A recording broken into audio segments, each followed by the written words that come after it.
everyone. My name is Leticia Marquez, and I'm a Mi'kmaq librarian with LA County Library, and I welcome you to Advanced Topics in Microsoft PowerPoint. Before we get going with today's event, I will take care of some housekeeping, do the land acknowledgement, and tell you what we have coming up with our next Microsoft Office workshops. If you can hear me and see the slide up on the screen, then you are good to go. However, if you are having trouble hearing me or seeing me or the slide, do let me know in the chat and I will do my best to assist. If you would like to listen to this presentation on the phone, you can do that by calling 1-669-900-6833 and using the access code 830-7563-2619 and passcode 123123. Additionally, automated closed captioning is available on Zoom in case you would like to read along with the presentation. To enable that, you would press the CC button in your Zoom window. You may have noticed that the mics and video are disabled for attendees. That is so everyone can focus on our presenter. We do, however, welcome your questions and comments. Questions should go into the Q&A box and comments can go in the chat. I would also like to note that this class is being recorded and you will receive a copy of the YouTube link in a follow-up email. So the County of Los Angeles recognizes that we occupy land originally and still inhabited and cared for by the Tongva, Tataviam, Serrano, Quiche, and Chumash peoples. We honor and pay respect to their elders and descendants, past, present, and emerging, as they continue their stewardship of these lands and waters. We acknowledge that settler colonization resulted in land seizure, disease, subjugation, slavery, relocation, broken promises, genocide, and multi-generational trauma. This acknowledgement demonstrates our responsibility and commitment to truth, healing, and reconciliation, and to elevating the stories, culture, and community of the original inhabitants of Los Angeles County. We are grateful to have the opportunity to live and work on these ancestral lands. We are dedicated to growing and sustaining relationships with Native peoples and local tribal governments, including, in no particular order, the Fernandeño Tatavian Band of Mission Indians, Gabrielino Tongva Indians of California Tribal Council, Gabrielino Tongva San Gabriel Band of Mission Indians, Gabrieleño Band of Mission Indians, Quiche Nation, Yahaviatam of San Manuel Nation, San Fernando Band of Mission Indians, Coastal Band of Chumash Nation, Gabrielino Tongva Nation, Gabrielino Tongva Tribe. To learn more about the First Peoples of Los Angeles County, please visit the Los Angeles City County Native American Indian Commission website at lanaic.lacounty.gov. And then I'm going to go ahead and just post that to the chat. And so one more thing. So starting next month, we will be having Microsoft Office beginner and intermediate classes in Spanish. So those will be next month, running all the way through June. So if you would like to learn more about our virtual programs or in-person events, head over to lacountylibrary.org and click the events link in the middle of the navigation bar at the top of the page. So now it's time to get into advanced topics for Microsoft PowerPoint. Your presenter for today is Oleg Kagan, Community Engagement Coordinator for LA County Library. Oleg, the stage is yours. Thank you very much, Letty. I appreciate the introduction and appreciate you being here with us. And to all the folks out there, hello, hello. Again, my name is Oleg Kagan. I'm the Community Engagement Coordinator with LA County Library, and I'm here to teach you about Microsoft PowerPoint, a very popular piece of Office software used primarily, though not exclusively, to make presentations. So I'm going to bring up a presentation so that actually, you know what? I'm going to share my entire screen. That way, in case I right click, you'll be able to see it. I need to exit some folders to make everything clear. Exit my browser to make everything clear. And here is this presentation. Let's get started with it. So, oh, you guys are able to see my presenter view. That's weird. That's not supposed to happen. Oh, I know why it's happening. I'm going to share it a different way. So, advanced topics in PowerPoint. If you share your entire screen, folks will be able to see your presenter view. Now, if you just share the PowerPoint window without my entire screen, now if I go to my presenter view, I'm going to do the whole screen. And then down here, I go to my presenter view. Now you should just be seeing my presentation. Okay. There's a few questions in the chat. Where do we go to watch the replays of all the Zooms? Not every library program is posted on our YouTube channel, but the computer classes tend to be. So this program will be on our YouTube channel at youtube.com/LA County Library. All right. So this is advanced topics in PowerPoint. As I mentioned, PowerPoint is probably the world's most popular presentation software. If you're at an advanced topics course, you will already know that. I've been using PowerPoint to make presentations for many years and have been looking forward to teaching a more advanced course for those of us who, like me, have been using PowerPoint and want to boost our skills. Uh, so the description of this course is, of course, slide into PowerPoint mastery with our combination of public speaking tips and tutorial on some of the deeper features of the world's most popular software. Now, the thing that I want to point out is that advanced PowerPoint isn't really about knowing the features of this highly flexible software, but combining the features with a keenly developed sense of design and excellent presentation skills to communicate information in an effective way. Contrary to, let's say, Microsoft Excel, which one could spend a lifetime mastering, and even Microsoft Word to an extent, Microsoft PowerPoint doesn't go that deep. So even as an intermediate user, which I anticipate a lot of people here probably are, you probably already know a lot of the features, at least the basic features of Microsoft PowerPoint. And those basic features, the majority of the things that you use are pretty much what is needed for most people. But we're going to go above that. We're going to combine public speaking with PowerPoint. I'm going to teach you how to communicate information effectively, and then we're going to go a little beyond that. So, in our first section, we're going to go over some presenter and presentation styles and how they come together to form a slide design strategy.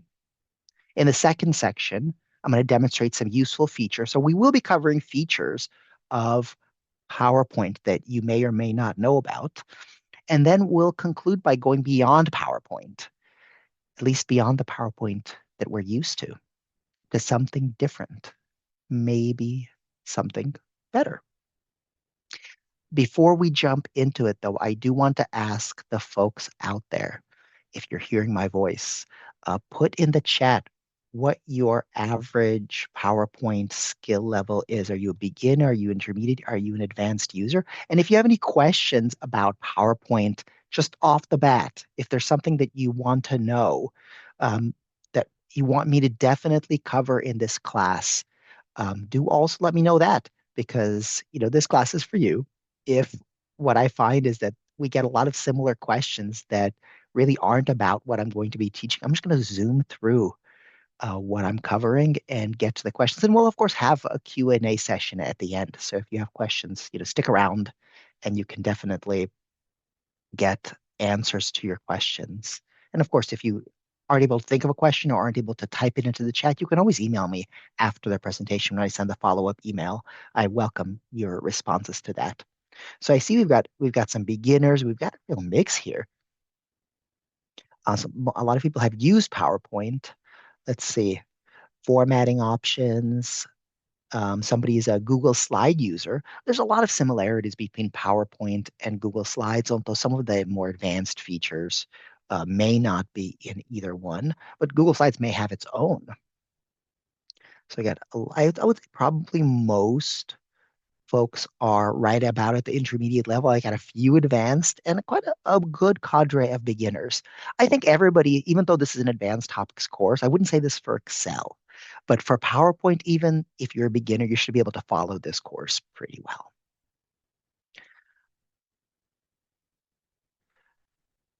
So let us go ahead and get started. And if you want to, I have my chat open. So if you want to continue to answer, I will see your responses if you weren't able to type your responses out fast enough just yet. So I'm gonna move this around.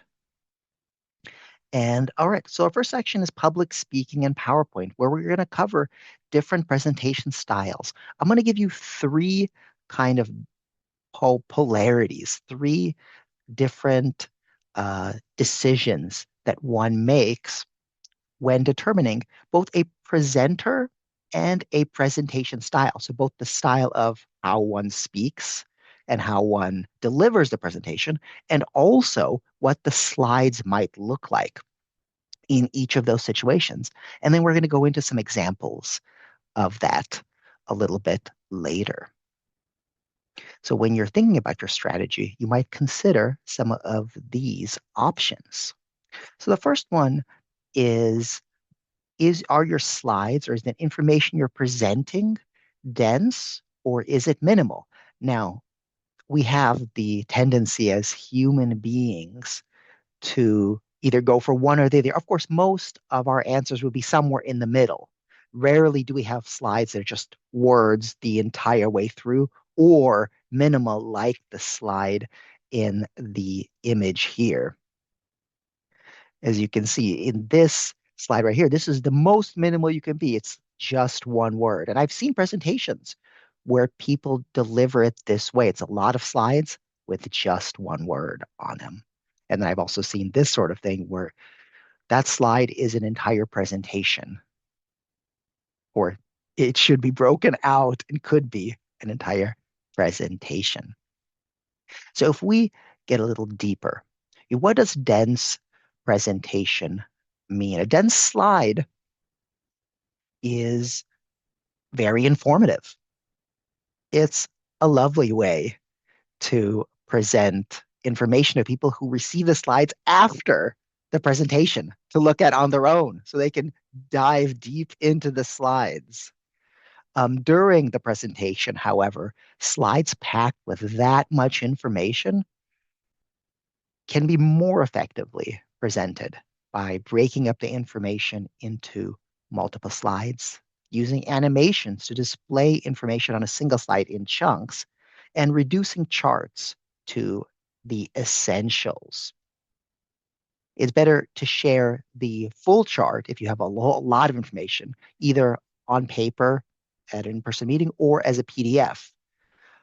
When I think about charts, I think about those beautiful books. I see sometimes people put really advanced charts on PowerPoint presentations, and I'm all looking at them trying to figure out, what does that say? It's so lovely. I think about the books about infographics.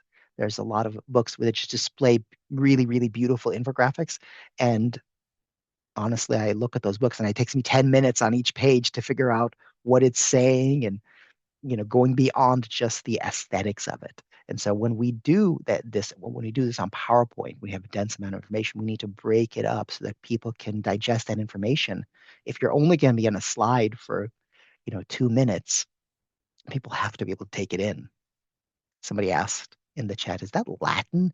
Yeah, this is this is just a sample slide. It doesn't really say anything. It's lorem ipsum, which is just sample text. It really doesn't mean anything. So that's a dense presentation style. On the opposite side, it's a minimal presentation style. With a minimal presentation style, the presenter's role, however, is anything but minimal. Since the slides are so simple, sometimes one or two words, sometimes maybe one or two bullet points, the presentation must be down pat. Otherwise, it's going to be excruciating for the audience. So, as you can see here, the timing of the presentation is vital. You must change the slides exactly at the right time in order to keep the rhythm of the presentation. If you're using a minimal style, your language must bring the sizzle. You've got to use exciting language to keep people involved. And presentations with so few words tend to have a ton of slides because you're moving through the slides pretty frequently. Our next duality is dynamic versus relaxed. Dynamic versus relaxed is tends to be both a presentation style and style of slides. Now, dynamic style might involve moving from point to point quickly, a presenter making jokes, lots of vocal variety, interacting with slides as if they're a character. So sometimes you have things popping up like a joke, you got a setup of a joke, and then you press the space bar, and then the punchline appears. By doing that, you create a rhythm, you add suspense. A relaxed style is a little different. It's like sitting by the fire with somebody, camping, just having a chat, conversation. You're spending a lot of time on each individual slide, especially it's useful when slides have a lot of information. You're not really trying to make a lot of movement, both as a presenter and in the presentation. So we get a little bit deeper into it. A dynamic style requires that the presenter is very active. This really depends on your individual presentation style or whoever you're creating slides for. Can that person bring the energy, or are they more calm? Are they more relaxed? Are you going to have slides that have a lot of things jumping around, spinning, popping in and out? I would recommend not. Don't do that. But if you are, you're going to have a dynamic presentation that's going to keep people engaged through all of that. Now, that doesn't mean that people with a relaxed style and relaxed presentation aren't going to keep people engaged. A straightforward slide design is great because people aren't going to have to think about, like, why is that random doodad there? Why is that jumping? It's just going to be there. They're going to see the slide.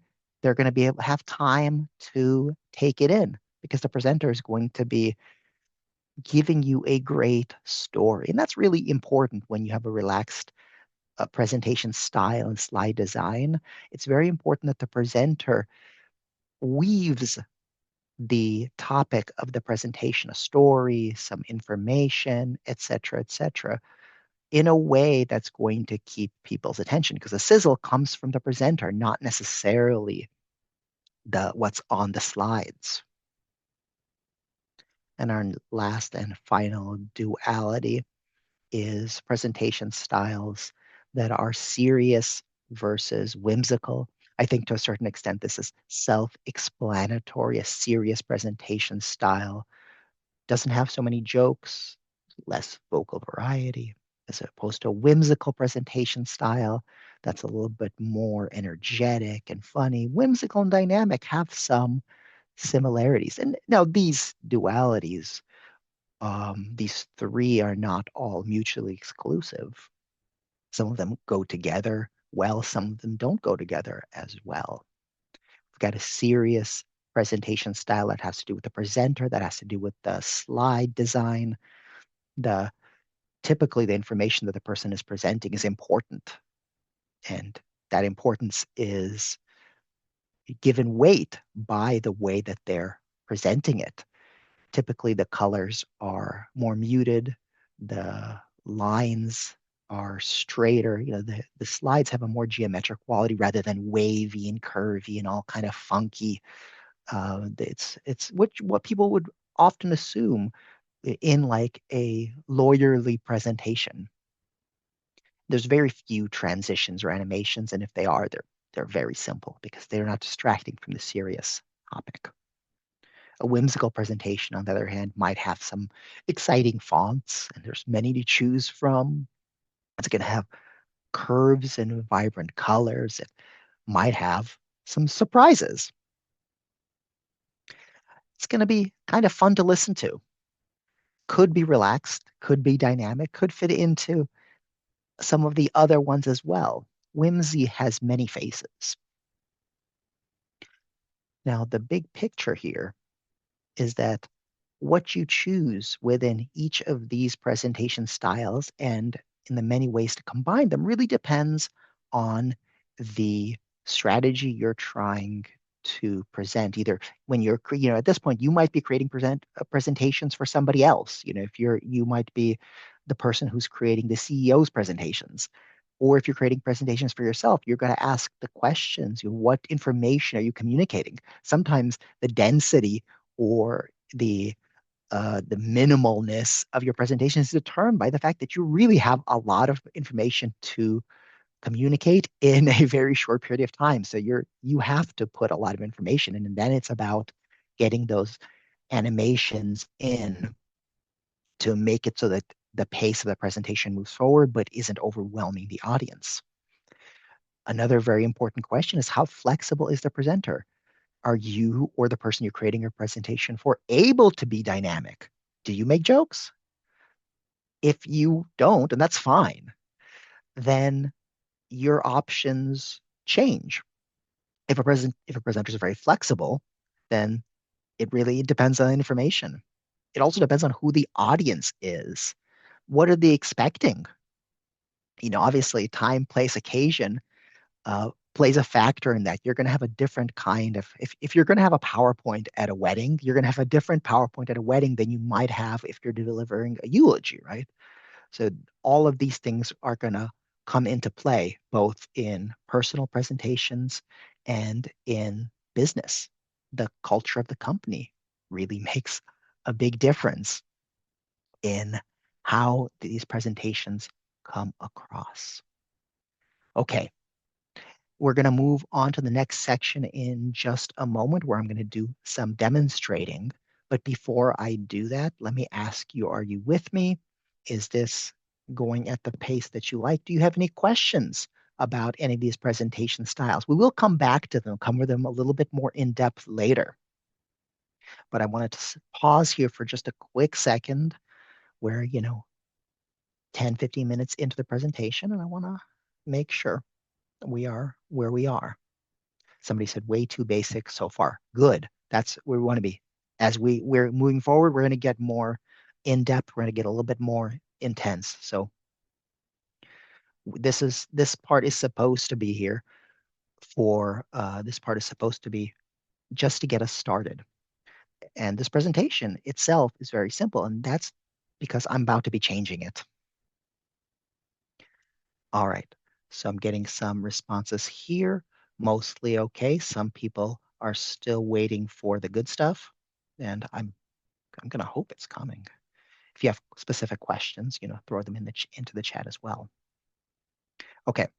So next, we're gonna move on to communicating information effectively. We're gonna use the PowerPoint features that exist to spruce up our presentation.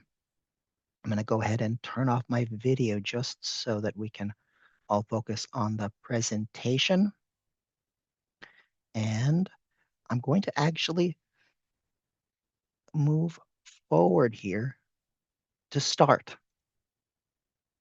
Using Slide Master is a great way to move into being more effective in the way that we create our presentations. Slide Master allows us to control all of the different layouts of slides that we have. It allows us to quickly create a layout that fits within our company culture. It follows a certain brand and creates that design across presentations that we can use again and again when we save them as templates. So we're gonna go ahead and move out of our presentation mode here. And we're gonna start to adjust this. And everybody's seeing my PowerPoint window here. Very good. We're going to go ahead and move into our slide master view and spruce up this presentation, which I deliberately made very simple so that we had something to move into. I can go ahead and go to the View tab at the top of the ribbon, and we're going to go to Slide Master. This is the Slide Master. That was the picture on that slide. And this is the very top slide. So this top slide affects how every other slide looks. If I change the background here, it's going to change the background on every other slide. And each of these is a different layout. And I don't know if you're able to see this, but when I put my mouse over each of these slides, it tells us which of the slides in a presentation is using this layout. So in my presentation, I only used 2 or 3 different layouts. So as you can see, this is used by slide one. Are you all able to see this, what comes up underneath my mouse when I scroll over this? I want to make sure. Okay, good. I see, yes. Somebody says no, yes. So if I scroll over this, it says title and content layout used by slides 2 and 3, and then 16 through 18. And so I know which ones I need to adjust because it shows them right here. Now, if I scroll down here, used by no slides. And this one is used by no slides. So the ones that were used are all pretty much up at the top. So we'll make adjustments to those. But let's first start by giving us a neat background. I don't want to do anything too crazy. I like my presentations pretty minimal in terms of information. So what I'm going to do is I'm just going to add a little background. I'm going to go to background styles. I'm going to go to format background. And I want to make a little pattern fill. These little dots add a little whimsy. The farther out the dots are, and in general, the farther out, the more spread out the different lines are, the more they're going to be a little distracting, interfering with all the different text. So we're going to make our dots kind of close together, and I'm going to make them a little lighter. You like that? There we go. That adds a little texture to a background.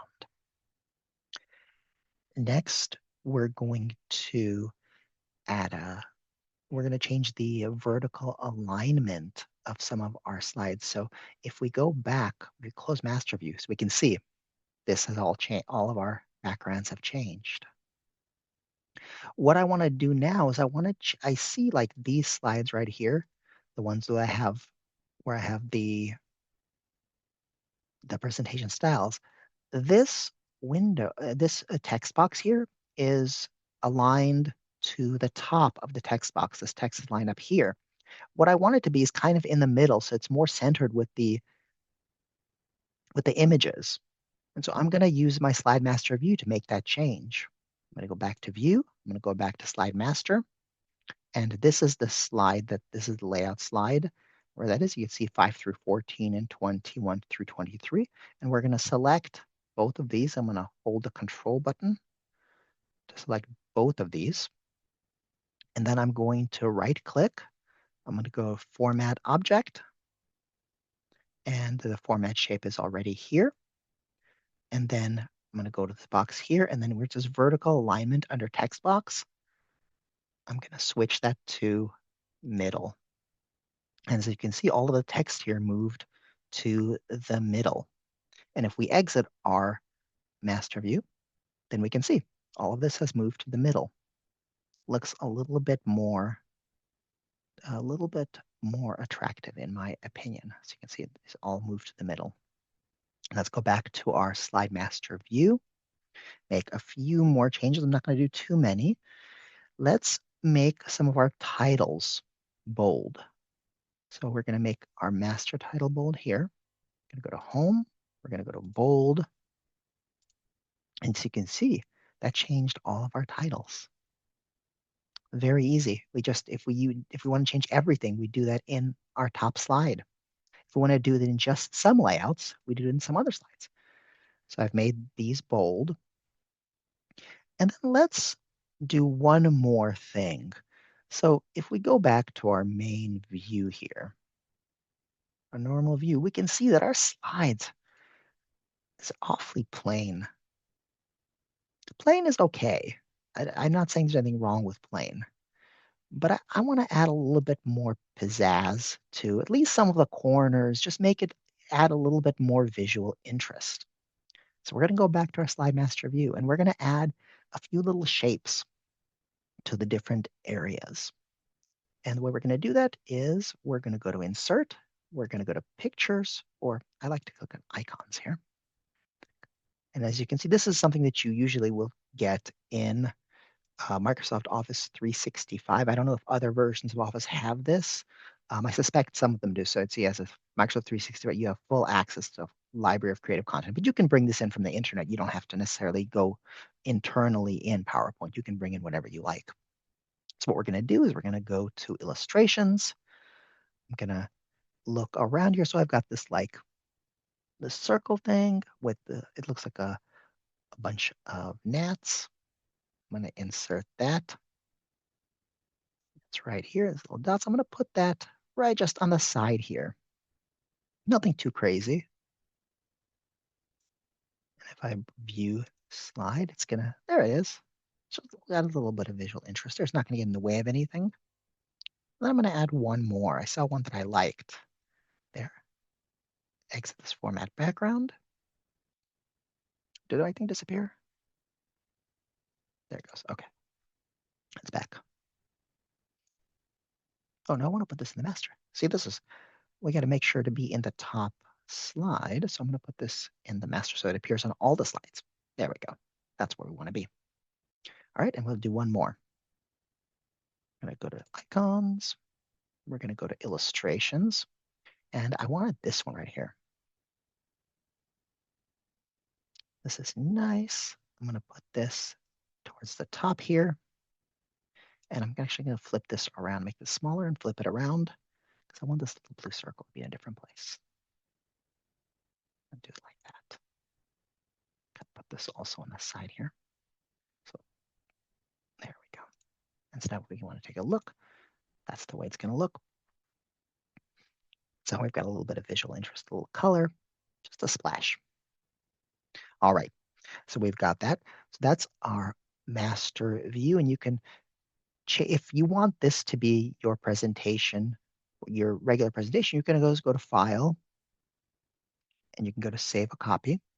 And underneath the file types here, right now it's just PPTX by default. It's a regular PowerPoint presentation. If you want to save this as a template, you can do that by going to PowerPoint Template and save it as a template. And that way you can start with a blank presentation, save it as a template, and then just open up that template from when you go to new. It will appear in your own pre-created templates. There's also, as it were, I just want to show you something really quickly, a bunch of pre-built themes in PowerPoint, and some of them are really nice. If we switch this theme here, if you're not a designer yourself, then use one of the pre-built themes.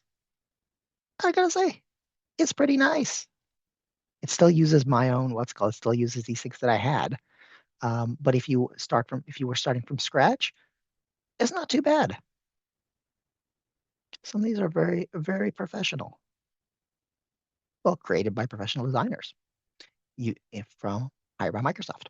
So let's move on to the next thing here. We're going to go back down, pardon the fast scroll. Our next item when it comes to communicating information effectively is to match movement with purpose. So oftentimes we make a presentation and then we start rehearsing the presentation. What I would recommend is putting in all of the basic information into the presentation, then rehearse how you're going to present it, or if possible, how the person, if you already know the person, if you like the CEO does presentations frequently, you kind of know their style. But if you don't, run it through maybe once and just see where they pause, see where it makes sense to add the transitions and animations.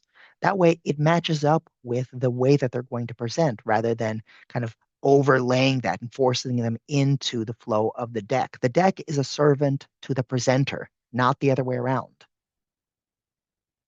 So you're going to use the movement generally to guide people's attention, to create the rhythm of the presentation.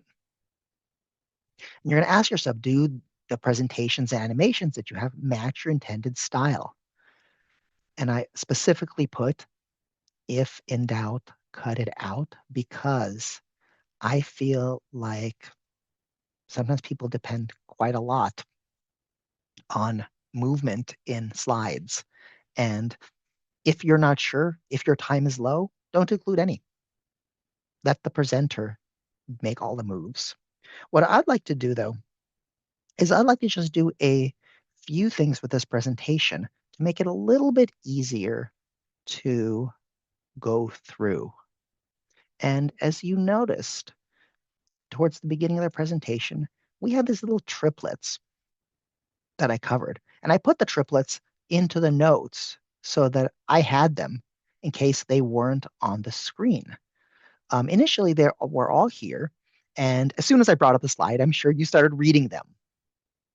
So if you want to prevent the audience from anticipating what you want to say, then you're going to go to animations and you're going to go to appear. And now PowerPoint automatically anticipated that I would want each of these three bullet points to appear individually. So I'm going to do my presentation and I'm going to say a dense presentation style is one that has a lot of information on the screen.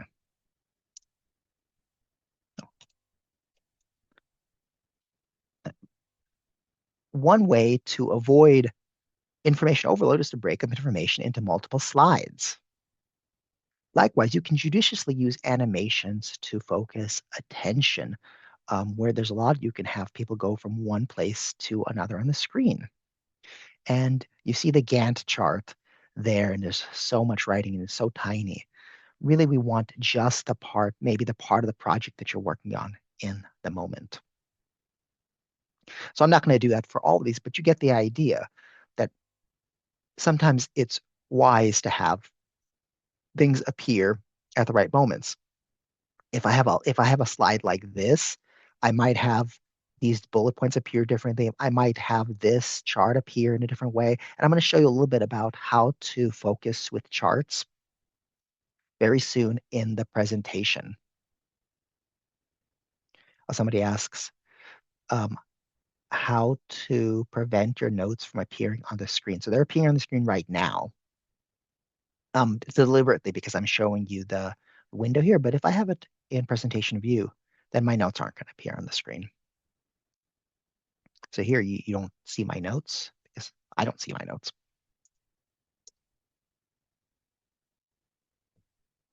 Somebody asks how we do this.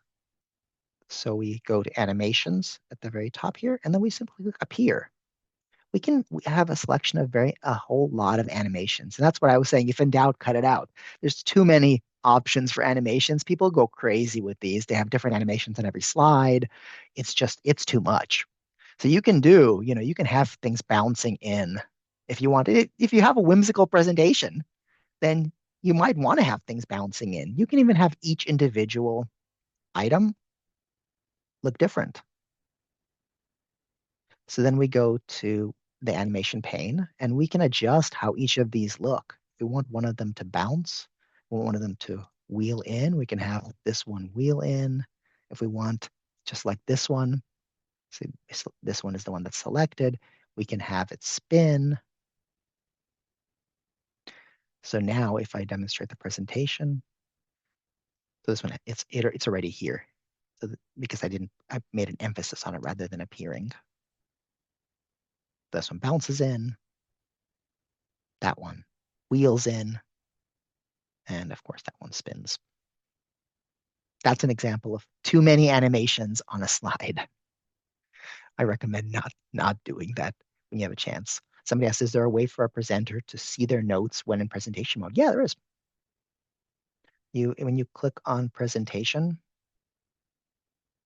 and then I don't know if you can see it all the way at the bottom here. I have three little dots. I click that and I go to show presenter view.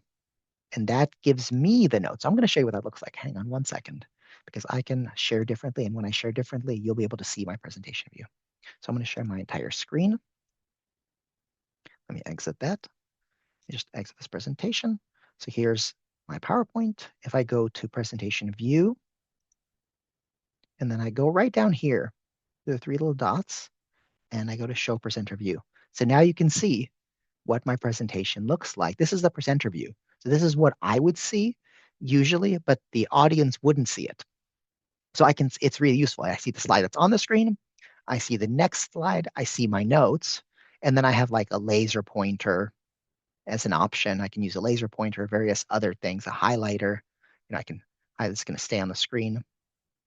So I can interact with the slides temporarily without changing the slides. Use eraser if I can erase some of that highlighting. Really nice. I used the laser point a little earlier. Really nice if you want to highlight just a specific thing on the screen. I'm going to share my screen the other way. Somebody asked, the bouncing technique is cool. What if we wanted to be an Apple icon bouncing in as opposed to a bullet point? Is that possible? Sure, you can make anything you want bounce. You can make images bounce. You can make icons bounce. You just click on the item. If I wanted this image to bounce, I click on the item and make it bounce in. Yeah, any object, a text box, really, if these images were on each individual slide, I can have these little images bounce in. I can have the title bounce in. Um, like I said, I recommend not doing too much bouncing because then your audience is going to get up and bounce. Okay, so now let us move on so we've created the simple animations for the triplets. Went a little bit off on a tangent, which I don't mind at all. Thank you for participating in the chat. Now we can also create an effect for the entire presentation using transitions. We want to go from slide to slide. And I want to get your opinion on this because I have mine and I want to see what you think. So what I'm going to do is create a transition for a bunch of our slides up until the very end. I'm going to create a pan. And I want to know what you think. I'm going to show you what this looks like. All right, so here's welcome to Advanced Topics in PowerPoint, the description of the event, the overview, blah, blah, blah. So my question for you, does this look interesting or is this jarring? When I was putting this presentation together, part of me was like, people are going to get motion sickness from this. I hear all my bouncing stuff.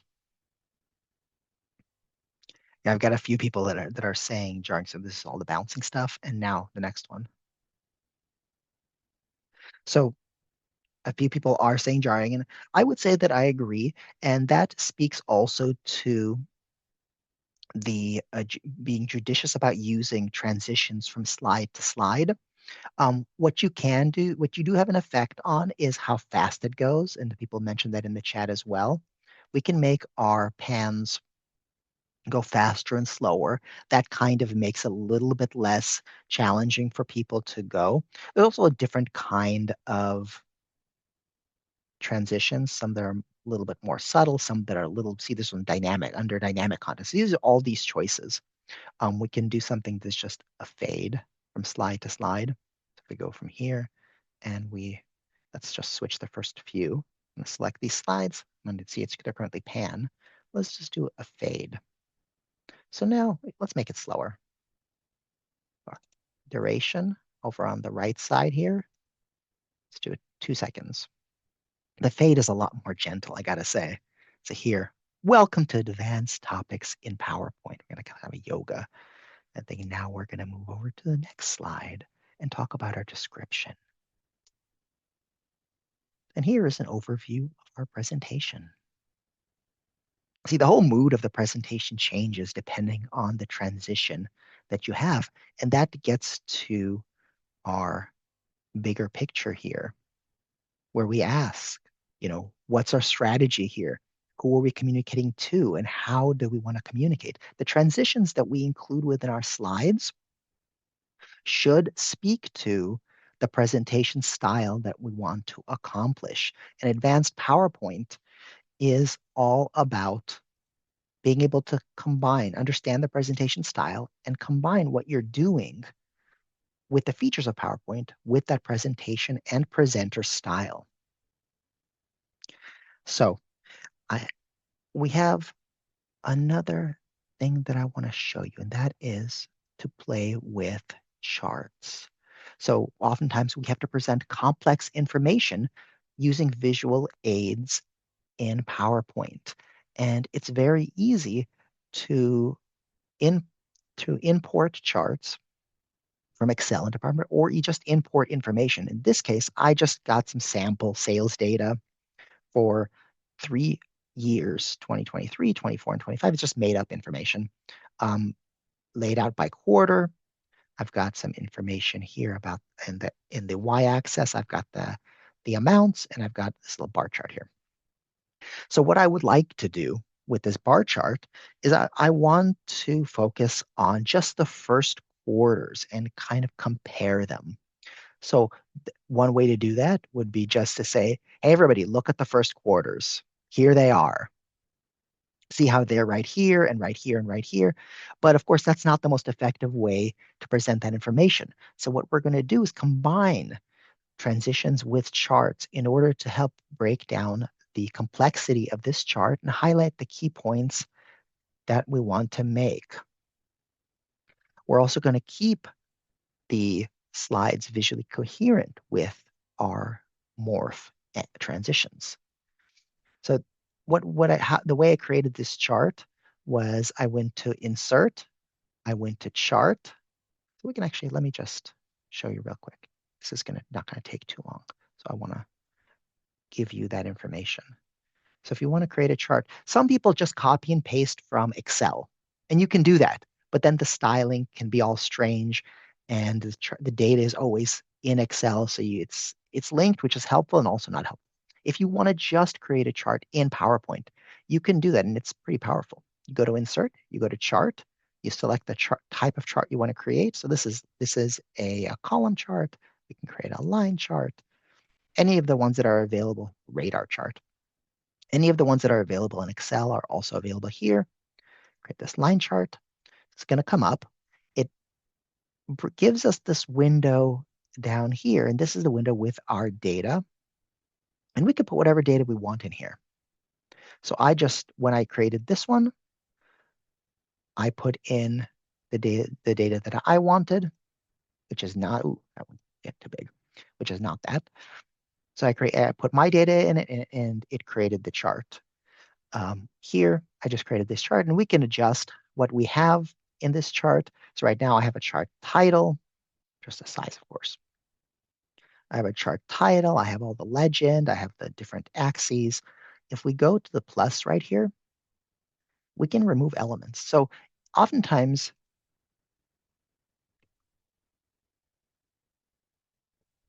the title of your slide will already give the information of what the title is. We can remove this. Chart title, goodbye. And now we have less information. Oftentimes, the legend information will already be apparent. So you can remove that. We can move grid lines if we wanted to keep it simple. We can do a whole bunch of different things. We can add a trend line if we want to, simply by clicking the plus here. Same thing with the style. There's a bunch of pre-built styles that we can use. And I'll show you a little bit more in a moment. So I'm going to delete this slide because we don't need that. I'm going to show you how to just get to the first quarters. So I'm going to duplicate this slide.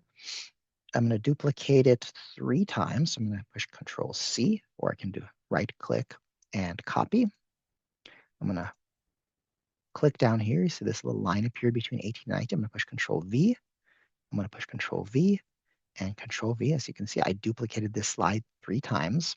So now this is the first one, and then we got these 3.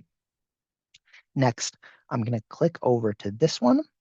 So this is where we want to start to highlight our first quarters. And the way that we're going to do that is we're going to click on, so these right here already have a transparency setting of, I think, 75%. Just so that, as you can see the grid lines through them, you can see the background through them, just so that they're not overwhelming. When they're, by default, they have zero transparency, so they're not transparent at all, so they just stand out. I want them to be a little bit more minimal. So I'm going to click on the individual quarters, and I'm going to change that transparency, just right over here, to, let's change it about 35 or maybe 30%. There we go. And all of a sudden, that one's more prominent. I'm going to change this one also. I'm going to go to all the first quarters. I'm going to change them to 30%. Go to this first quarter, and I'm going to change it to 30%. All of a sudden, the quarters are more prominent, but it's still not as prominent as it could be. So our narrative here is, okay, so we want to show you the first quarters. We switch over here. Now we've got these first quarters, and we can see the first quarters are different, but can we compare them to the other quarters? How do the first quarters compare to the other quarters in the year? There's a few ways to do this. What I'm going to do is I'm going to actually remove this. I'm going to duplicate this slide one more time so I don't have to do that transparency again. And I'm going to delete this. I'm going to duplicate this one again. I want to keep those transparency levels correct. So now what I'm going to do is I'm going to insert a shape, and the shape I'm going to insert is a line. I'm going to zoom in, move that, and I'm going to put a line right here so that it's easy to compare the first quarter with the other quarters. It's going to be about the size of I'm going to move it a little bit over right here. I'm going to make it black, get a tiny bit bigger. Okay, good enough. I'm going to copy this over, make another one, put it right here, and I'm going to make another one.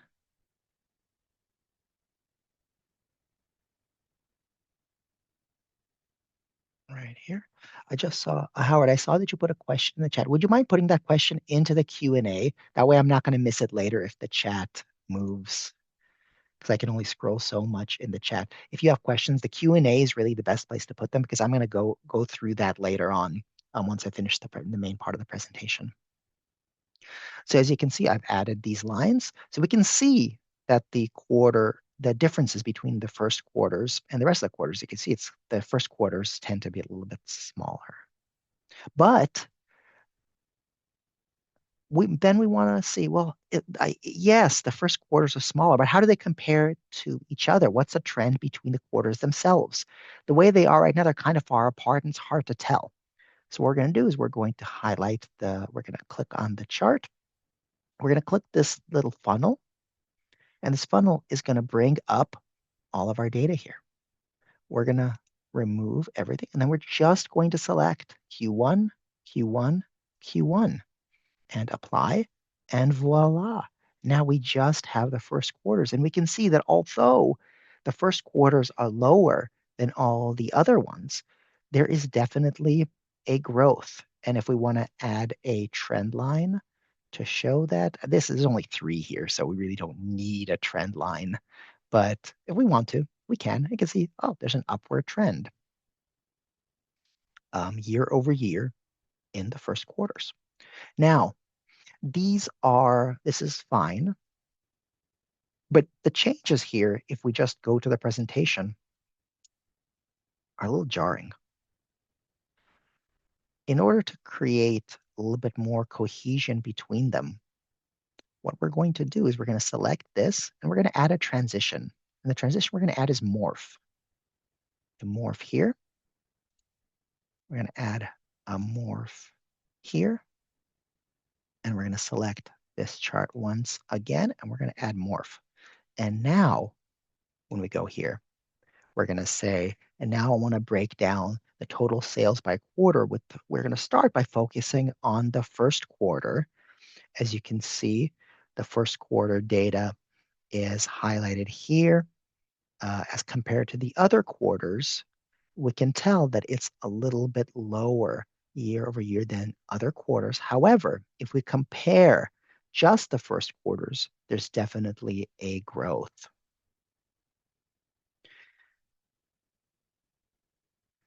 Now, morph can also be used to make shapes appear into each other. So from if you have a square on one slide, you can make it change into a triangle, things like that. I feel like those things are fun, but rarely useful when it comes to more serious presentations. However, this sort of thing allows you to very easily make your charts communicate the points that you want to communicate.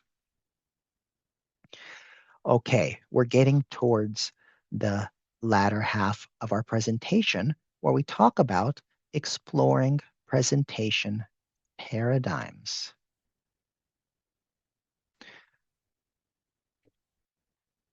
Now, traditionally, PowerPoint has been telling us to move sequentially from slide to slide. PowerPoint deck is, one slide after another, kind of like, well, like a slide projector. The metaphor of that age-old slide projector hasn't changed. And the reason it hasn't changed, because it generally works. But just as word processing has advanced beyond what was possible on a typewriter, I mean, think like copy and paste, just deleting things, mail merge, like laying out flyers in Microsoft Word, PowerPoint now has the capacity to use space in more creative ways. I'm going to be demonstrating something called a ZUI, or a zooming user interface. Sounds futuristic and slightly complicated, but I guarantee you that it's not as complicated as it seems. A ZUI is where instead of a slide after slide in kind of a gigantic presentation, you're able to have an entire deck displayed in one visual field, or the illusion of an entire deck displayed in one visual field. And the presenter, instead of going next slide, shifts within that visual field and zooms the viewport into where the different presentation parts are. And that represents different points in the presentation. If you're familiar with the software Prezi, it popularized presentations using the zooming user interface, or ZUI. Prezi popularized ZUI. That's a good tongue twister. If you can say that 6 times fast, I commend you. Prezi popularized ZUI about a decade ago. And now you can do it in PowerPoint as well. And I'm not sure if this is just a Microsoft 365 feature. This is available in previous versions of PowerPoint. But uh, you remember our big picture slide of a few minutes ago now. Let's make this easier. Our big picture slide right here. Now, this is an okay slide, but it's not great. I think that this information could be presented better, particularly by using examples. Now, we could create whole new slides that go after this with examples, but that doesn't give us a ton of flexibility. So instead, what I'm going to do is I'm going to put the slides into this slide and allow us to move through them in whatever way we want. So I've created 3 slides that focus on 3 different examples where we plan our strategy and decide on our styles right over here. So what I'm going to do is I'm going to use this zoom feature to insert them here. So I go into this slide, then I'm going to scroll down to where those 3 slides are. I'm going to, mind. I need to go back here. All right, let's go back here. And then I'm going to grab it and select it over.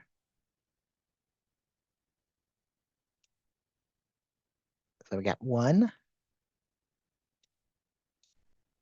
grab the other one, and grab this other example. This is really nice if you present a similar presentation many times over, but sometimes you need to bring in other pieces of information. And instead of just having, 5 different presentations, for me, this is very important because I present to different audiences about the library. And I present about we have so many library resources. For me, this is very handy because I don't have to change all my presentations. I just zoom in I just put different slides and I have all of them in one presentation and I put different slides in to use as an example. So we brought these in here and these are each different examples, but this is not very aesthetically pleasing. So you can see this, it's really busy. These 3 different slides. There's a better way to do this. So if I wanted to use these as examples, what I'm going to do is I click on each and there's something new appears in our ribbon, the Zoom tab. We're going to go to the Zoom bar and we're going to change these slides to an image. So I'm going to go to change image all the way on the left here. I'm going to go back to from icons and I can make them each into an icon. I'm going to select, let's do illustrations. So the first one is a sales presentation. Let's say the person is selling toys. So I'm going to type in toys and they're selling toys. They're selling let's say teddy bears or maybe toy punches. Ah, next is an inspirational keynote. I'm going to do the same thing. I'm going to change the image, go from illustrations. So for this one, I'm going to scroll down to see if we see something fun. Oh, I'm inspired by beauty. So bring some koi fish in. Maybe the speaker has a story about koi fish. And then a decision brief. And for this one, I already know what I want. I'm going to have a photo of a chart of some kind of data analysis tool. And I'm going to do chart or maybe graph. There it is. I'll use this one right here. That doesn't appear as well as I'd like. I'm going to change it.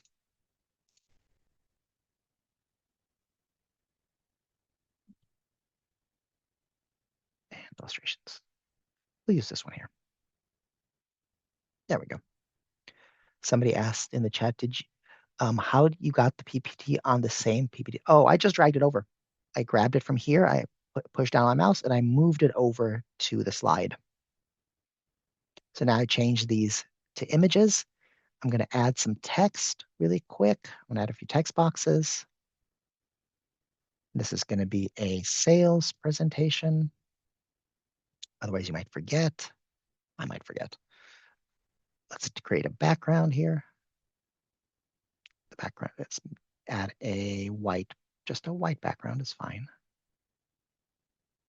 Oh, this is highlighting. I want to make the background of the text box, not the highlighting the text. We're going to shape format. We're going to go to shape fill. Should make it white. There we go. Make the text bold. Can make it like this. Go.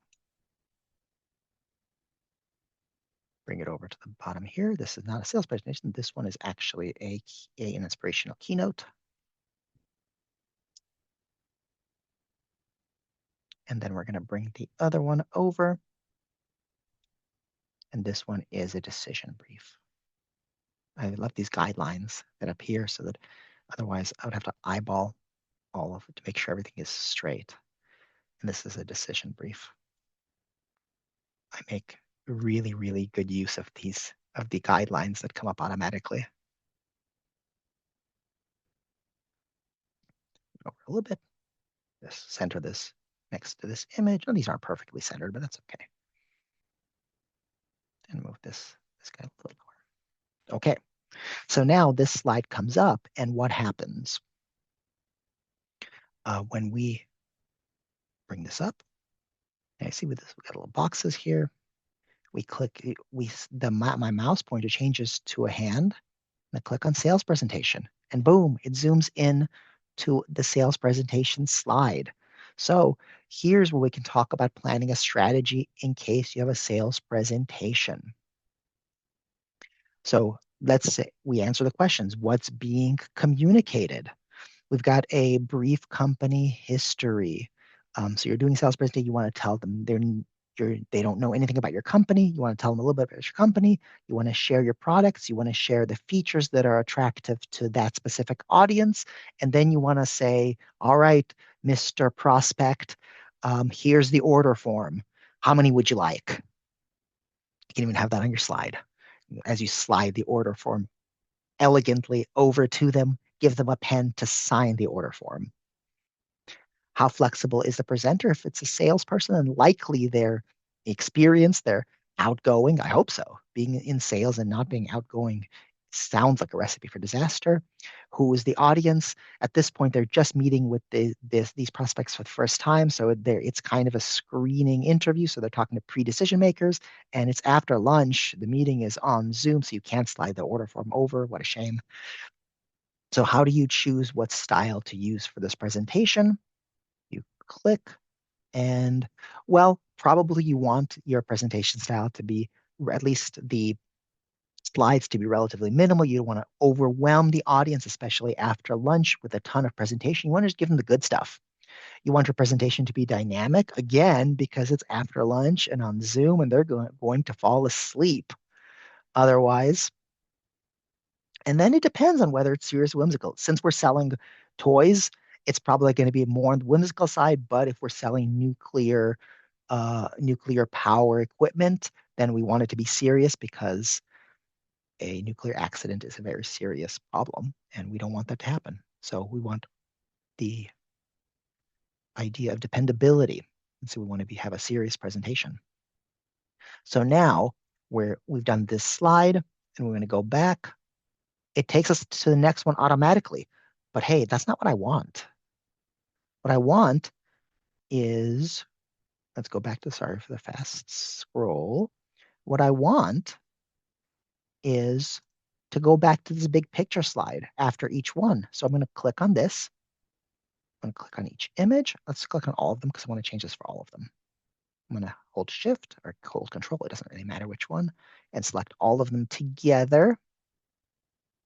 I'm going to go to Zoom. And actually, it doesn't let me do that all together. So I'm going to do it separately. I'm going to go to Return to Zoom. And that brings us back to this individual slide. It brings us back to the main slide. So now we go here, inspirational keynote. So if you're planning an inspirational keynote, let's say you're planning your story, what's being communicated?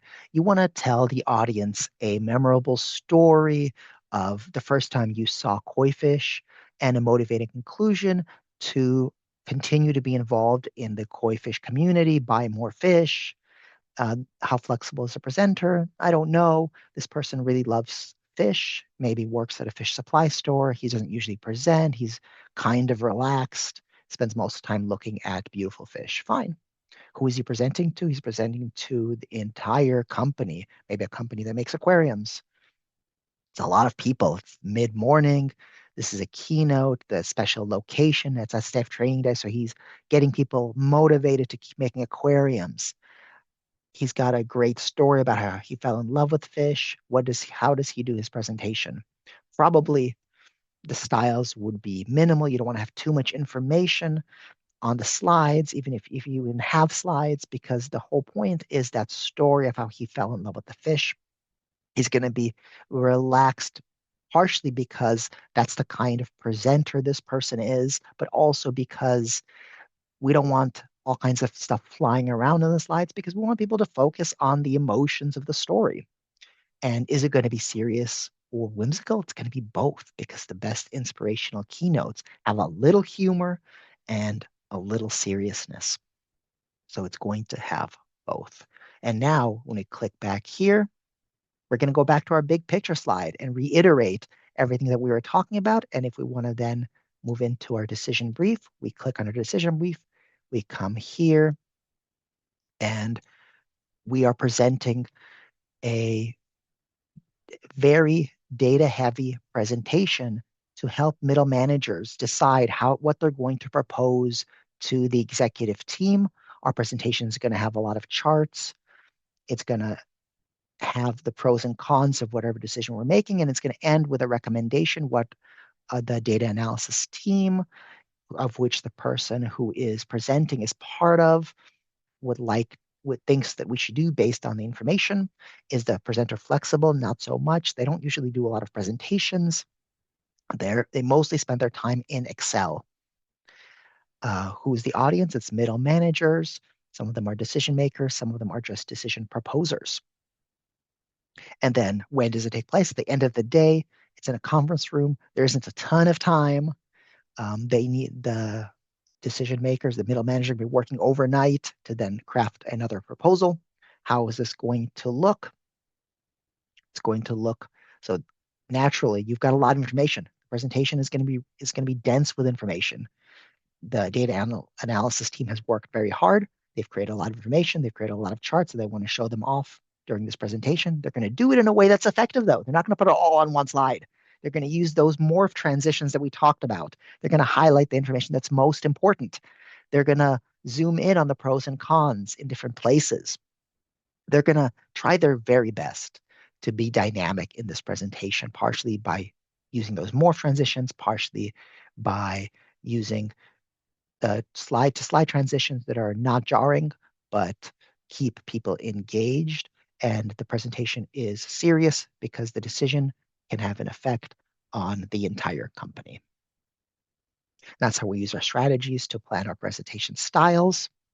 If we wanted to go back, we were going to go back to our big picture slide, which is, it would take us back right here. And now we can go over why this big picture makes sense and why what we talked about at the very beginning, advanced PowerPoint, is the combination of design sense, presentation skill, and using the features of PowerPoint to present information in the most effective way possible.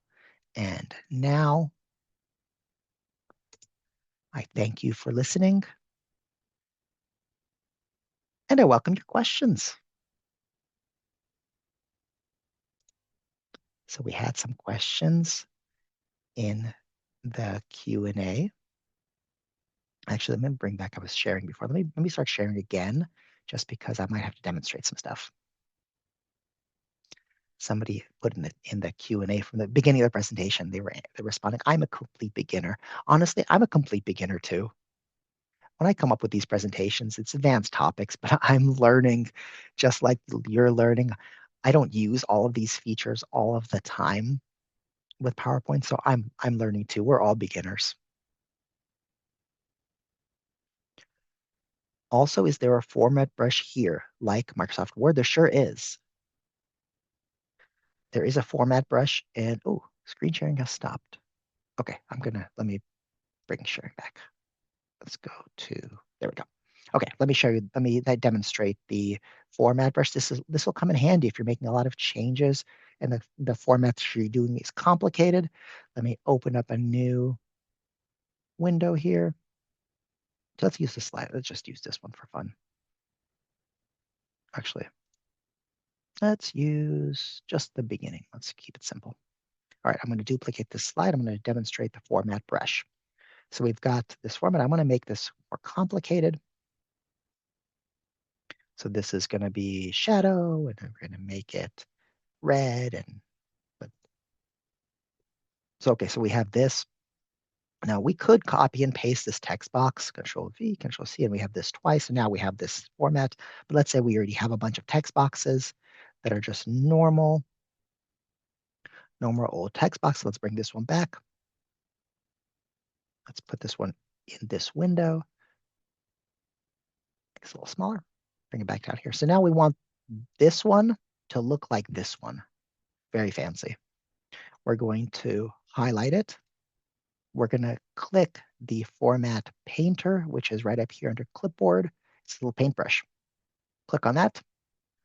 And then you see the format brush is on the mouse. Then we're going to highlight what we want to change. Bam. Brought all those formatting features to this. And you have to do it every time, unfortunately. You have to highlight, click. But it beats pressing this and everything else over and over again.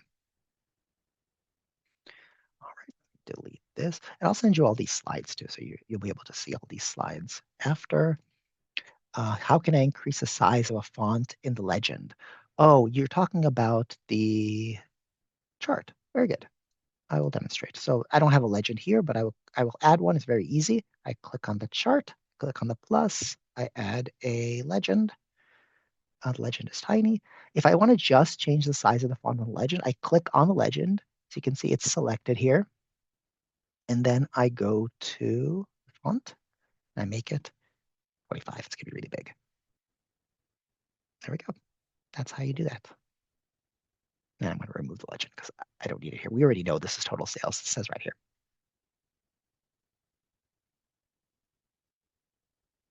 How do you create a PowerPoint presentation to play automatically through a link that you send to someone or post on a website? So you can time a PowerPoint presentation. I believe it's in record here. So you can record the whole presentation from beginning to end, and you could put you can time transitions on each slide. So advanced slide, you can, instead of doing it on a mouse click, you can just do it after like 10 seconds, and it'll just go through all the way automatically without your help at all. So I went to transitions, and then on the right-hand side, advanced slide, I unclick it on mouse click and click after. And then you can record the presentation from beginning and just let it play through. And it'll play through, and then you'll have a video of just that presentation. So it won't be in a PowerPoint file. If you want to post it somewhere else, it will be in a video file, probably an MP4 file, but I'm not sure. So you can export to video as well. So you can save as show, you can export to video. And I think let me click and see what happens if you do that. Oh, well, this is a whole different thing. Yeah, so you can export video, but see, it's not gonna, I don't know if it's gonna move forward. Let's customize export. I've never done this before. I've never had to do this. Okay, so you can change second spent. Oh, okay, so here is, so you don't have to do that before. You can change the second spent on each slide right here. So 5 seconds in each slide, and then it's going to be, you can change the quality of the video from full HD to whatever you would like, and then create video. I don't think we're going to do that right now, though. Let's exit that. But yeah, you can record a presentation and post it elsewhere. PowerPoint makes that reasonably easy. Are there any special things to consider when presenting on Zoom? Not really. If you're going to have, it depends on how the Zoom is set. If you're going to have your face showing up like, let me see if I have a change. If I had my face showing up like right here, then I would want to not have text on my PowerPoint right here.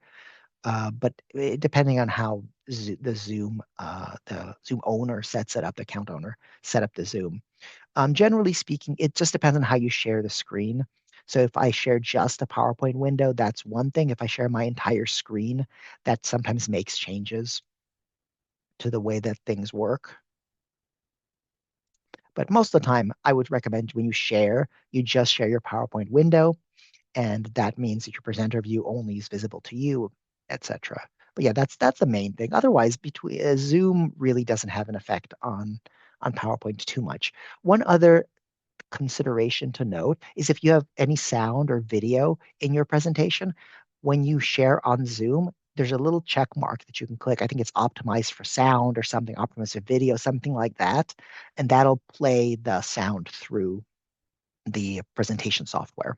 Otherwise, you play the video and it'll be silent. Is a Zoom function like a form of steganography? I don't know what steganography means. That's a great word. Does anybody know what's? I'm going to look it up. We're all going to learn.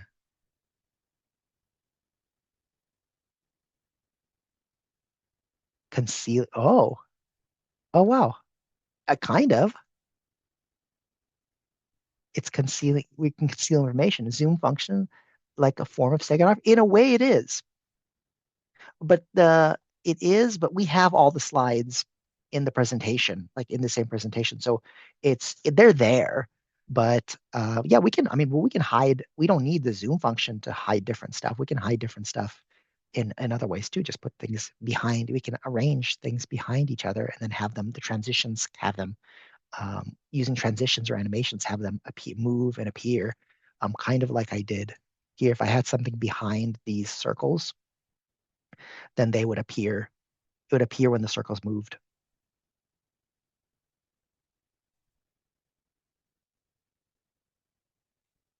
How can you add music to the whole presentation?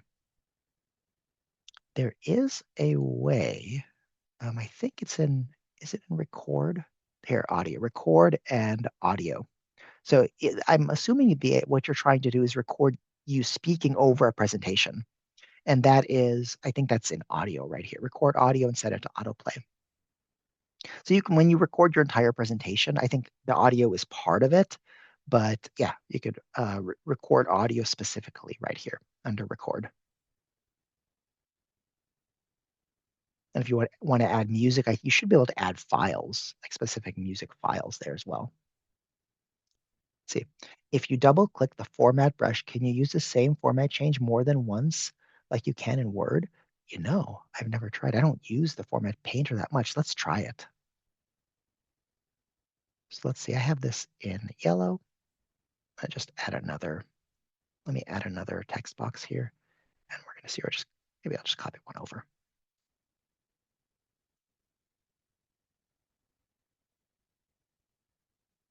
So if we want to, we highlight that. So I wonder if I could double click this. I double clicked it. Oh, you know what? It may be. Oh, Cynthia, thank you. Oh, cool. I didn't know you could do this. See, I mentioned earlier, we're all beginners, or at least, I don't know, me and all the beginners out there. I just learned something new. Thank you. Thank you very much. If you double click this, then you don't have to do it over and over again. It just stays. Oh, lovely. So I'm going to delete that.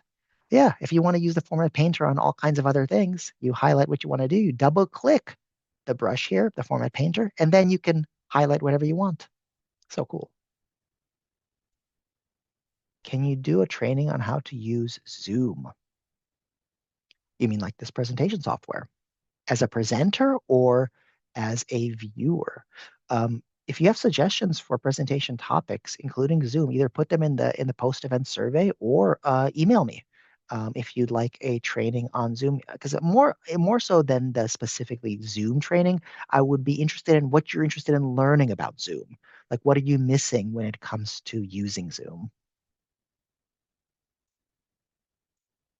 Somebody asks, how do I save this Q&A?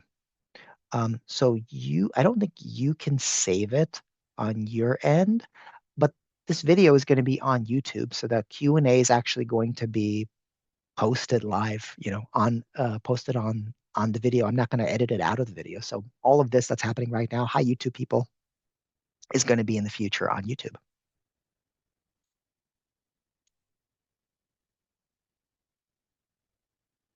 Oh, somebody posted, I wanted to have a song playing during the whole presentation, then playing it on loop. If you're doing it, so if you're presenting through Zoom, or live, I think you could just use a different piece of software to play it in the background. That should come through the speakers. I don't know if you can do, you might be able to do it on specifically in PowerPoint, but I think that you would probably just have a different piece of software playing the music, like a Windows Media Player or something, or whatever you use to play your music, to just play it in the background. That's what I would do. Okay. Yeah, if you all want me to do a training on Zoom, yeah, put it in the post event survey. We'll think about that. It's hard to train on Zoom while being in Zoom because I can't show you my Zoom, but I can probably take screenshots. So if there's a lot of interest in a training on Zoom, then we could probably do that. That seems like that would be absolutely doable. Or at the very least, I can direct you to some. There's already trainings on Zoom online. I can at the very least for the moment direct you to trainings on Zoom. Okay, let's see. Let me go into the chat. Oleg really enjoyed your experience with the format brush on repeat. I'm glad you enjoyed my discovery of this, and I appreciate you sharing it with me. All right. Let's see. I'm going to go into the chat. If you have any other questions, now is the time to put them in. Thank you so much for putting in the post-event survey into the chat. That post-event survey is so short, but although it only takes 2 minutes of your time, it is very helpful to us to make our programs better, to craft the programs on topics that you're interested in and know how effective our programs are. So whether you have to say something positive or critical, I very much appreciate your feedback in that post-event survey. Okay, I don't see any other questions. Let me wait just one more second. See if anybody's fingers are typing very fast. I'm going to put my email into the chat, but you'll get an email from me anyway with the follow-up to this presentation, so you can always respond to that. You don't need to frantically copy my email from the chat at this moment. All right, I don't see any questions at the moment. All right. Letty, thank you so much for the introduction. Thank you for being in the background and helping out in the chat throughout this presentation. To all the folks out there, I very, very much appreciate your participation, your questions, your interest, your curiosity, and your willingness to learn. I had a blast putting this presentation together and presenting it, and we will see you next time.